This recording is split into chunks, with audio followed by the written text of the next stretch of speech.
I'm Allison Hawkins, and I'm here with Kamal McCarthy, who's the Associate Director for the Museum of African American History here on Nantucket. Hi, Kamal. Hi. So tell me, how did this museum and the campus come about? So the Museum of African American History was initially invited by the Friends of the Meeting House to come and help along with the preservation work and foretelling the history of the historic African Meeting House, which was built in the 1820s. It was used as a church, a general gathering place, and a school for that community at that time.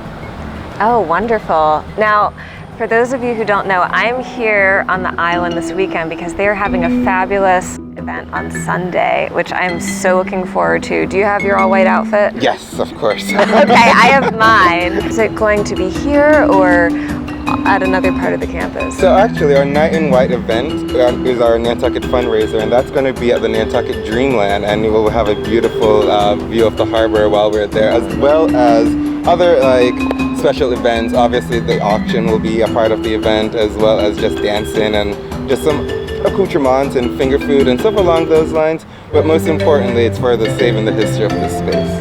Fabulous. Now, all right, suppose I'm new to the island, I've never been here before. How do people take a tour and find out more about the museum? So the easiest way to get information about our campus or our Boston side is to go visit our website, which is maah.org. We also have a sign outside of our campus which details the information about not only the African Meeting House, but the Seneca Boston Florence Higginbotham House as well. But to guarantee your visit like you did, the best way to do so is to email me personally. All right, can you say that email address one more time Sure. then for us? No problem. So again, you can email either history@ma.org, that's our general email, or to visit Nantucket, email me at kmccarthy@ma.org. So that's kmccarthy.maah.org. Now, I've never been here before. Can we get a little sneak preview into some of the top attractions? Absolutely. Here? I would say that we start off in the historic Meeting House and then make our way into the Seneca Boston Florence Higginbotham House after. Perfect. Let's do it. So like I said, the Meeting House was used for multiple purposes. But the story that I'm personally sharing since my return to the organization is the education story after you. And we're inside right now. And the reason I'm sharing the education story mainly is because of the young woman I mentioned a second ago, Eunice Ross. Eunice Ross was taught by Anna Gardner in this space. It would have had around 40 students at that time. And it went up to around 8th grade as well, too. So when Eunice reached the highest level that this space allowed her, when she was taught by Anna Gardner, a young white Quaker woman, she took a test to try to gain entrance to the only high school that was on Nantucket at that time. To make a very long story short, we believe she was the highest test taker, but unfortunately she wasn't accepted solely because of her color. But that led to many different things, including her teacher not only quitting this job and starting the one of the first anti-slavery conventions here in Nantucket, but Frederick Douglass also spoke at that convention as well in 1841. So this very space, as much as one walks into it and sees that it's set up as a church, really has many historical significance and narratives in this very space. And do you still have service here? So the museum no longer specifically have services here, but their religious organizations are allowed to rent the space. Oh, okay. We do have concerts. We do recently had a wedding in the very space as well too. So even some of the very traditional purposes that it was used for is still currently being continued today, as well as the fact that visitors come in and learn about the space. It is kind of continuing its school identity also. The museum, our preservation work has come a long way. I started working for the organization in 2013, and I left really quickly and just recently returned in September of last year. And formerly this chicken house has now been refurbished into a male and female bathroom with baby changing tables in both rooms. Okay. This cottage, aka my office, is now our visitor center and our administrative building. This is the side of the Seneca Boston Florence Higginbotham House. I've already mentioned this. And there's the garage, which is our innovation center. I'm assuming you don't need to see the water closet, but okay, let's just go into my office. Okay, let's take a look. However, it is a pretty nice one. So this is my office. Okay. Our administrative building. It will eventually have more accoutrements added to it. Okay. But it's pretty bare right now. But eventually we're hoping that a monitor will be on this wall in which we'll be showing some of the preservation work and the work that the museum has done over time, as well as whether it's our documentary rocket changes or any other informational events and promos. We'll also have a better gift shop area outside of our cabinet that we're working with right now. But I do love this cabinet, so don't get me wrong. It's been like my little baby over time. The opposite sides of these walls behind us is the actual desk area. Right now where I'm sitting is just for personal view of the building, but eventually this is going to be where we'll have even book groups to come and meet and discuss and have book lectures and so forth, or just any other small intimate gathering for the campus, especially in the off season. And this space, actually, importantly enough, I should acknowledge, it will also be handicap accessible, as the house itself is not. So we'll be offering a more personal experience inside there. What is the vision for this house? It's a great question. So this is going to be a lived-in museum. So it's one of the few artifacts that you'll be able to come and actually stay in. We're actually going to go through the front door. So the Seneca Boston Florence Higginbotham House dates back to 1774.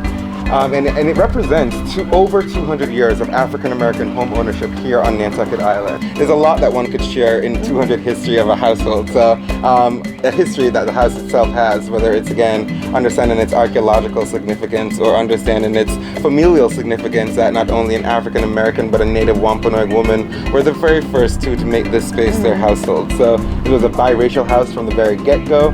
It stayed in the Boston family from 1774 until 1919. And then Florence Higginbotham, which you may have captured an image of her inside the house, inside the meeting house, she purchased the property in 1920. So it's very significant for multiple reasons, and I'm happy to take you inside real quick. Welcome to the Seneca Boston Florence Higginbotham house. And we're going to enter the oldest room in the house, which dates back to the work and hands of Seneca Boston himself, the very first namesake. And this is the oldest room in the Seneca Boston Florence Higginbotham house. We know this is the room that Absalom Boston himself would have gone through, as well as all of his siblings. And I'm not sure if you know the information, but Absalom Boston set sail from Nantucket with an all-black crew in 1822.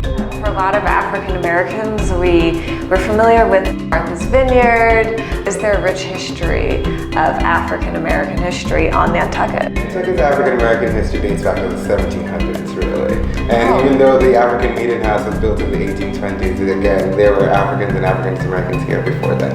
So. Okay, so everybody's welcome. No excuses.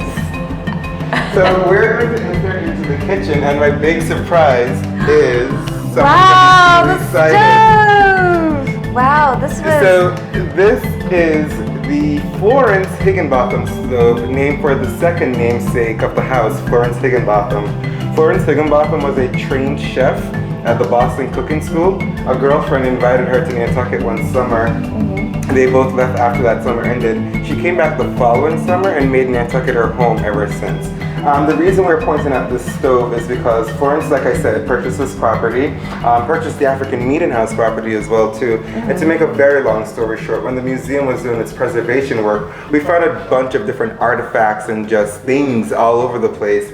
Florence's daughter-in-law happened to inform us that this is Florence's stove, and we had all the major parts. So the museum recently refurbished this household regal stove, and it's going to be a functioning artifact for anyone who comes to stay here to use. Wow. And we've refurbished it so much so that there's even the kickstand that works really well as well too. So even all the original workings of the stove. And that's how you would open the stove. If someone had their hand full with the turkey or chicken, that's how they would. Wait, I need to see. Please go ahead and try I don't know if I know how to do I the think you kickstand. do.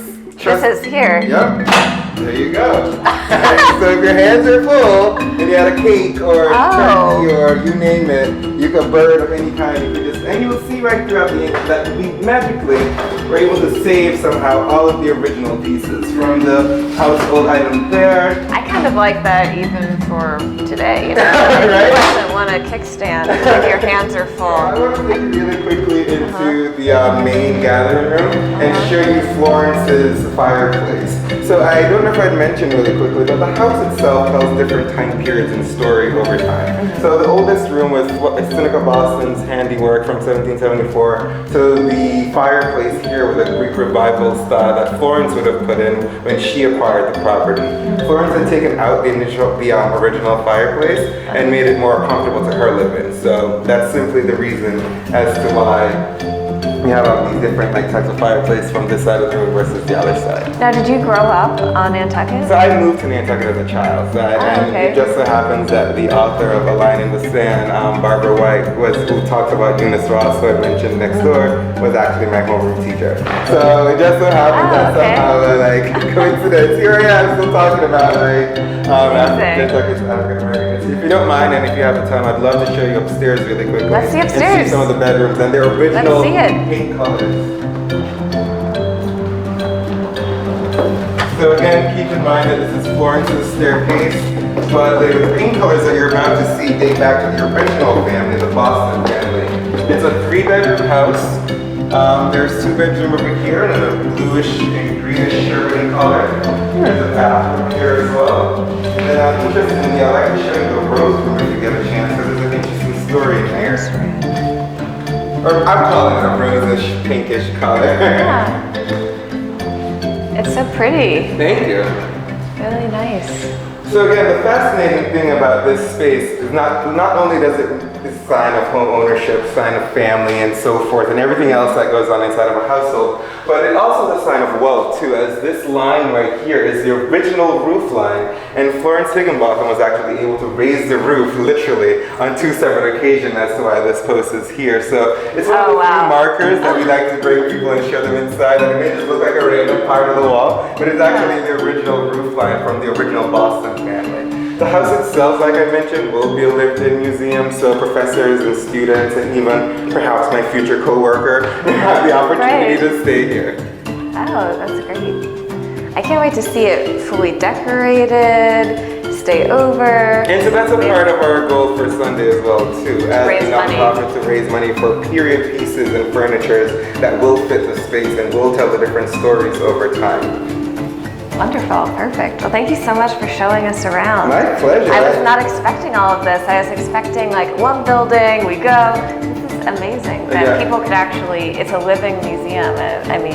It's a living museum. We have living artifacts that people will be able to use, from the 1774 house to the 1930s kitchen, and even the garage space, which is where we did our archaeological excavation before any of this could have been completed. So we didn't get to see the Future Innovation Center, but I'm sure that for your next visit, it will be well done and ready to go.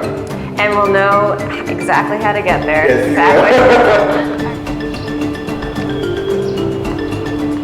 Well, thanks for joining us. Good.